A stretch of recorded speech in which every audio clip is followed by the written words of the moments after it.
This week on Supercars Talk, we've got new paint jobs to look at, co-drivers have been announced, drivers' names on windscreens, and the GOAT becomes the boss.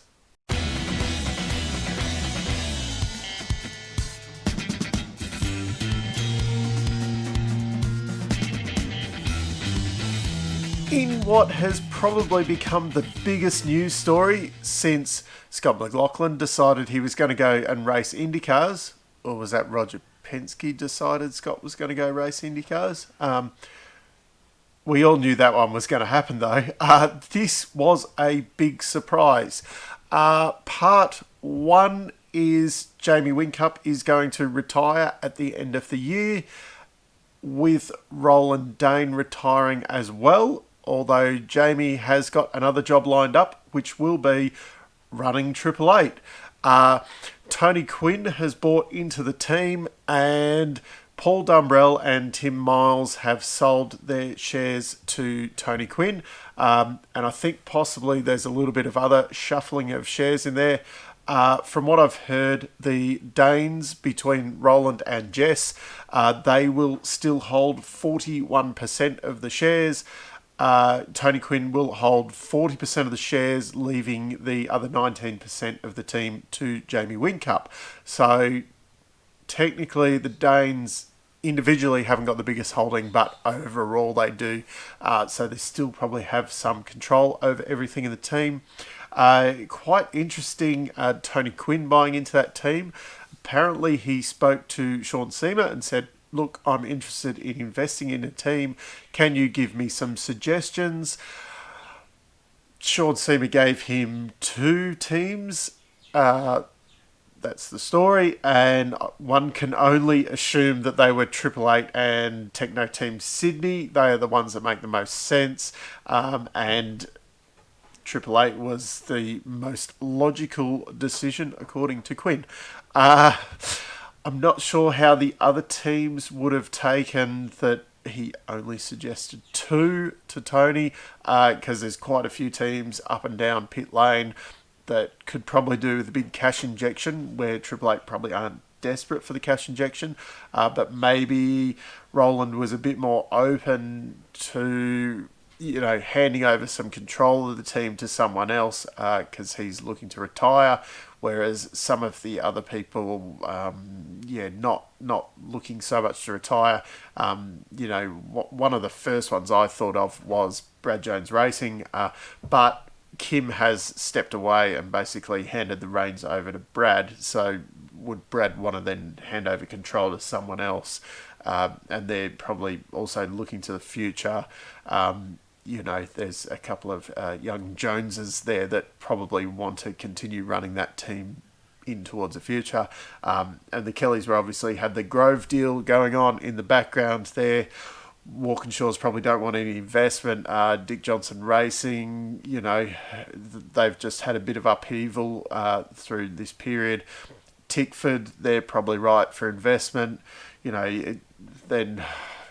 would you want to invest into something like Mattstone Racing as opposed to, or Charlie Shirkwald?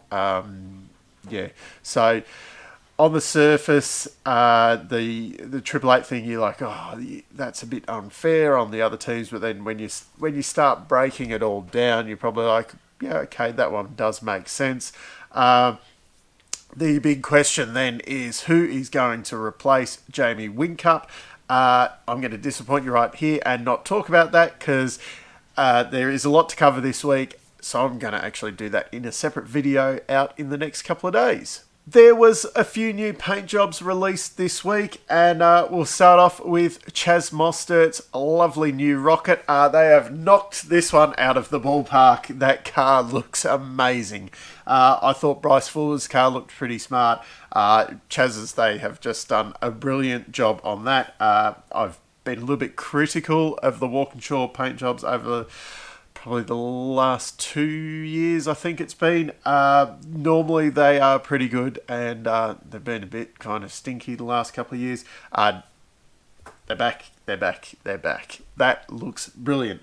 Then In disappointing fashion, the worst paint job so far this year, I'm going to give that to the James Courtney Boostmobile.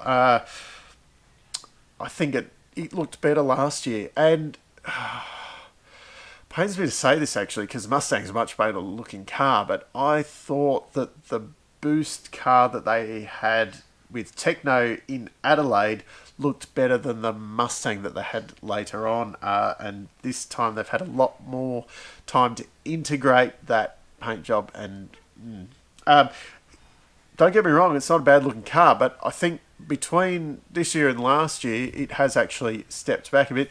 And I'd also like to point out as well the Blanchard's car that I did say I was disappointed in when it was originally released, because geez, those cool drive cars have looked good the last few years. Actually seeing some photos of it running around at Phillip Island, actually on the track, it did look quite smart. I'm not sure if they changed it, tweaked it a little bit, but it looked a lot better on the track photos than what it did in the studio photos, which does happen sometimes. The last paint job that was released this week was Cam Waters. Surprise, surprise, it looks like every other monster, Falcon and Mustang that's been before it. But it's a very good looking car. It's probably just that we've come to expect it to be a good looking car. I did really like how they St Kildarized the NZ logo on the top of the windscreen, incorporating some black in there with the red. That it doesn't look as stark as what it has a few years ago. It's just a little bit better integrated to kind of overall make that look like a better car.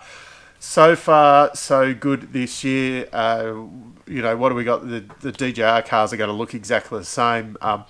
Brad Jones cars usually come up pretty good, and then I imagine the Sherkowalt cars are going to look exactly the same as what they were last year, essentially, because those brands don't seem to want to change their look that much.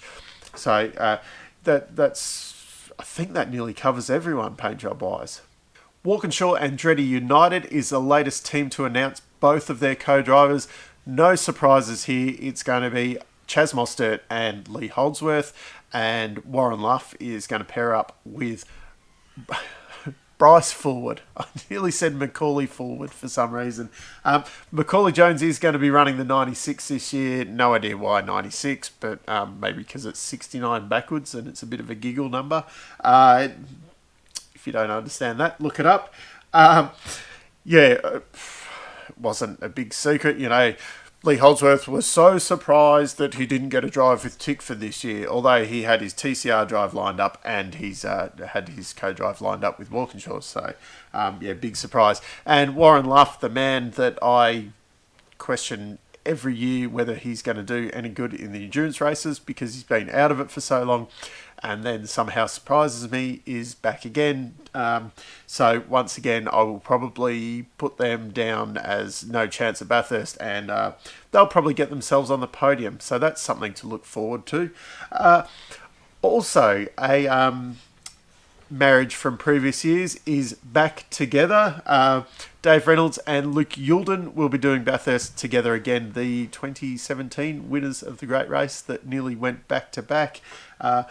They're going to be back together. Interesting, because I thought Luke had retired because he was getting past it, and then all of a sudden Dave's gone to a different team and they're back together again. So maybe he was the first chess piece to fall in that whole Erebus implosion. It looks like the drivers' names are going to be found on the windscreen this year as well. This is, I suppose, to make it easier to see where your favourite driver is. I'm not sure. I have seen a lot of complaints like, we're smart enough to know which driver's where. What I've had a little bit of an issue with, I'm not sure if you can see, but these names here, especially the longer, like the Heimgartners and things like that, they're getting harder and harder to see those names. And with the air vents and things like that they work around and whatever, it is getting quite difficult. And yes, you've got the number on the window and things like that. But for the casual viewer, and when there isn't a lot of teams, but you've got Triple Eight and DJR are probably the main ones where they're running the same livery for both cars, a casual viewer is going to find it much easier if, for some reason, it just seems to be easier to read the name across the windscreen rather than the one on that rear window. It's, it kind of goes back to the old days where you used to have to run the drivers' names across the windscreen banner, but then obviously commercial things got in the way and that all got changed to, there you go, Holden a long time ago across the top of, that was probably one of the first ones to really do it was HRT, not have the drivers' names across there.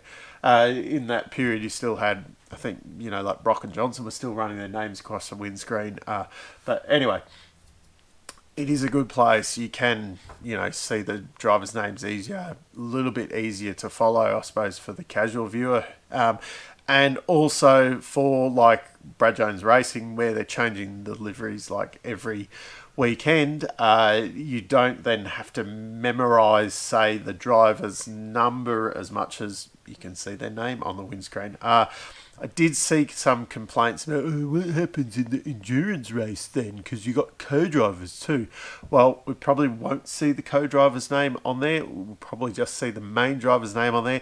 And that was the whole idea as well, with the main drivers sticking in their own cars for the endurance race, that it was easier to follow, that they are all in their same car for the whole year. So there's once again though, you're always going to get someone complaining about something, even if it's a great idea and it's such a small thing that doesn't really affect anything, but just makes it all a little bit better.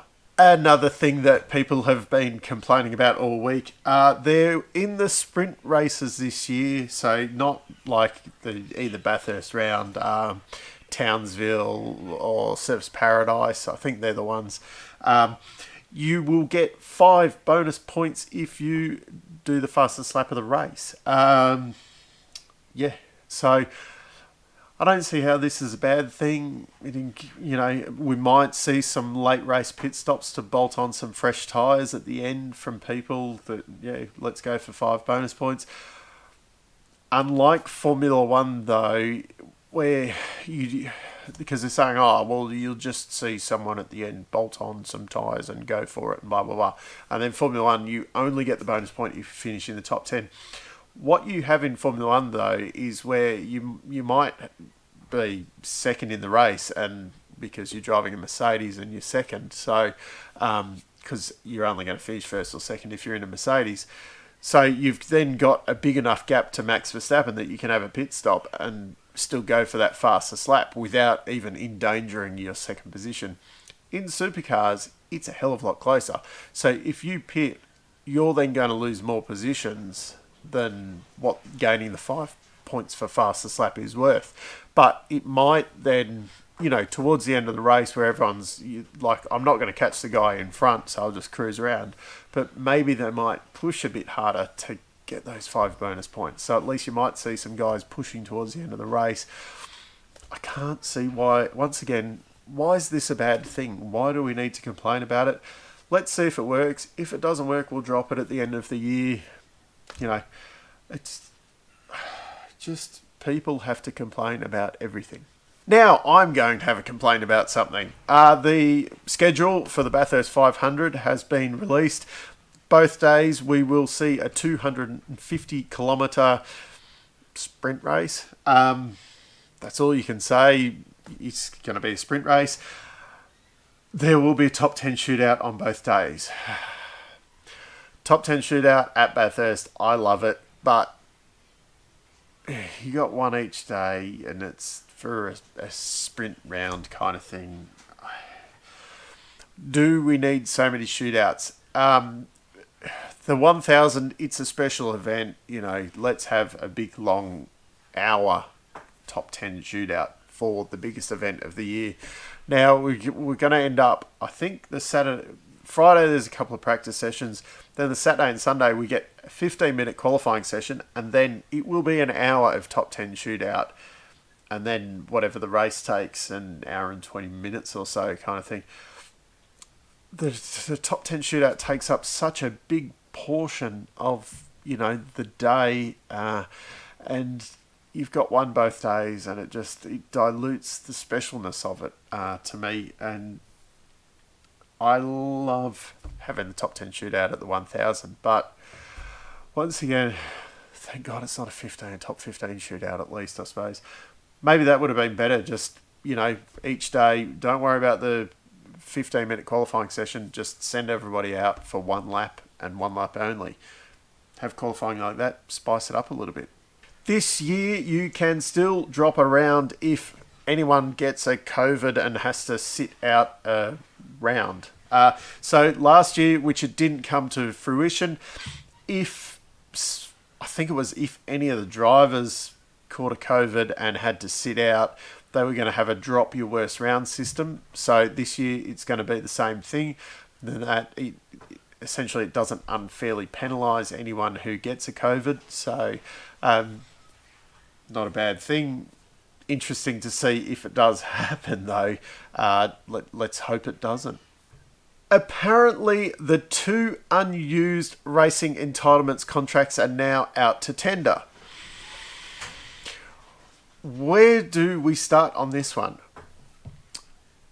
Tickford were ready to run 4 cars this year and got told no because we didn't want to dilute all the revenue and all whatever other crap.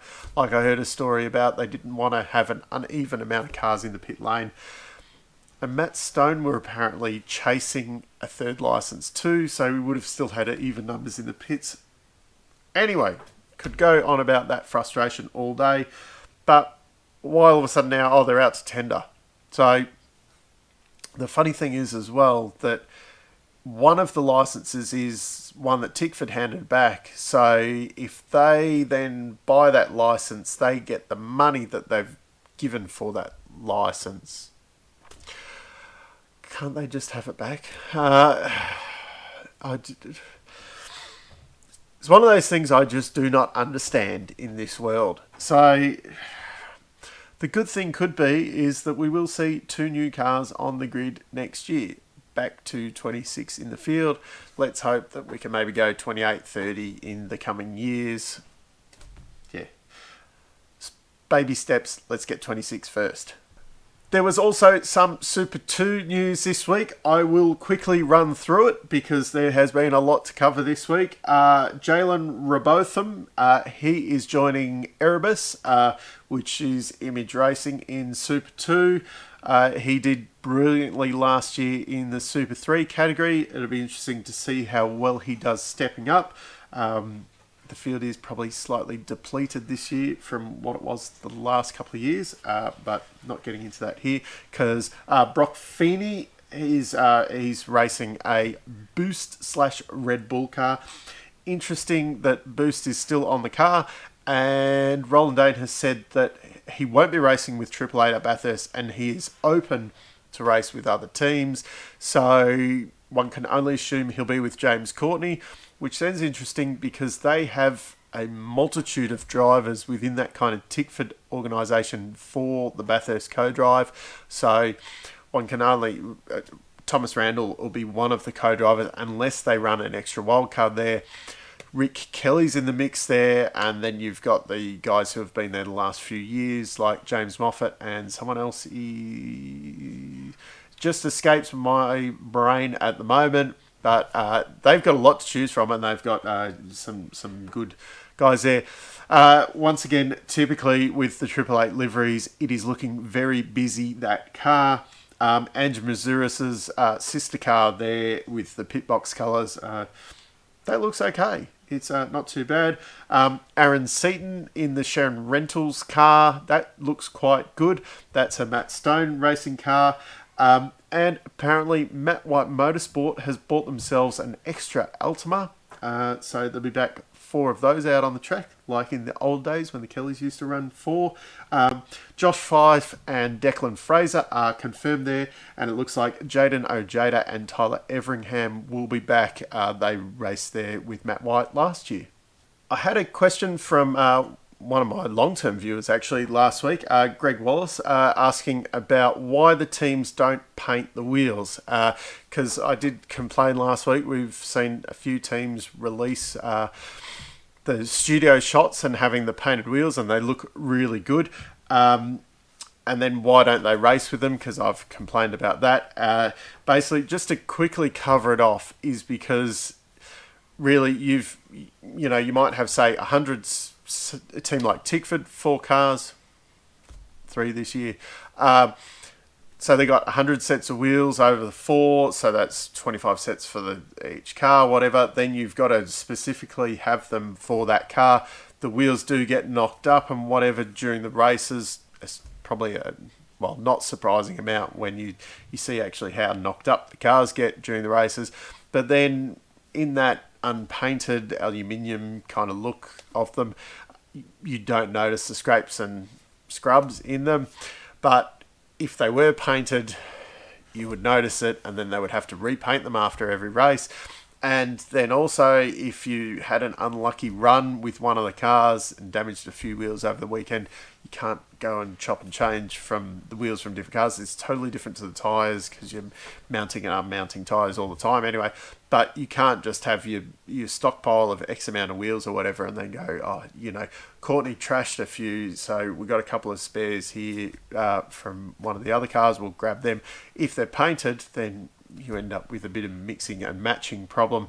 So I think it's just a simplicity thing that then they don't have to paint them all the time, and then you don't have to kind of you would end up having to take more wheels to the track if they were specific to the cars.